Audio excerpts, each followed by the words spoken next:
केदारनाथ धाम के नाम पर अब दिल्ली में मंदिर नहीं बनेगा। उत्तराखंड से इस मामले में भारी विरोध और धामी सरकार द्वारा बनाए गए सख्त कानून के बाद श्री केदारनाथ धाम दिल्ली ट्रस्ट बैकफुट पर है। ट्रस्ट के अध्यक्ष सुरेंद्र रौतेला ने रविवार को अपने पद से इस्तीफा देते हुए कहा कि अब मंदिर का निर्माण नहीं होगा। सुरेंद्र रौतेला ने रविवार को राष्ट्रीय समाचार पत्र के माध्यम से अपने इस्तीफे की जानकारी दी।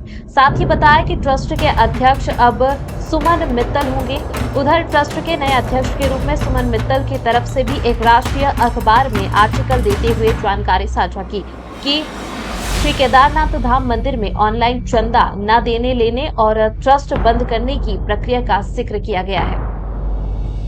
अब इस आर्टिकल के पीछे दिया गया हलफनामा नया है या पुराना, यह जांच का विषय है, क्योंकि यह श्री केदारनाथ दिल्ली धाम के नाम से यह मंदिर पहले बुराड़ी के इंद्रप्रस्थ कॉलोनी में 500 गज जमीन पर बनाया जा रहा था, जहां पर पुराने ट्रस्ट के लेटर पैड छपवाए गए थे। अब अखबार में इस आर्टिकल को छपवाने के लिए पुराने लेटर हेड का इस्तेमाल किया गया या नए लेटर हेड का इस्तेमाल किया गया, यह जांच का विषय है।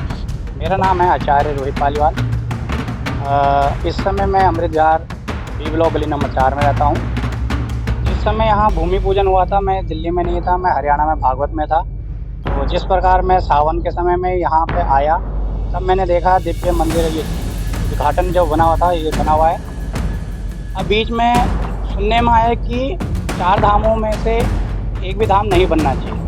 तो धाम में हम भी कहते हैं कि धाम तो कहीं नहीं बनेगा, एक ही होता है, वो एक ही है। और इसलिए उस प्रकार हमने जो धाम पहले लिखवाया था, गलती हर किसी से होती है, वो धाम हमने हटवा दिया। इस प्रकार अब हम ये केदारनाथ मंदिर बनेगा, और बनेगा क्या, तो बन चुका है। और यहाँ पे क्योंकि बहुत जब मैं आया, यहाँ पे बहुत लोग श्रद्धालु लोग आए हुए थे, तो उन श्रद्धालुओं को देखकर हमने भी अपना यहाँ पे तप करने का निश्चय संकल्प लिया है।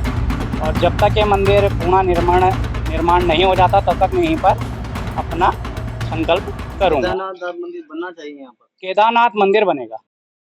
ऐसे में अब श्रद्धालुओं की आस्था के साथ खिलवाड़ होता हुआ साफ नजर आ रहा है। जिन्होंने गुप्त दान के नाम पर मंदिर के ट्रस्ट को चंदा दिया, आखिरकार उनके पैसे का क्या होगा?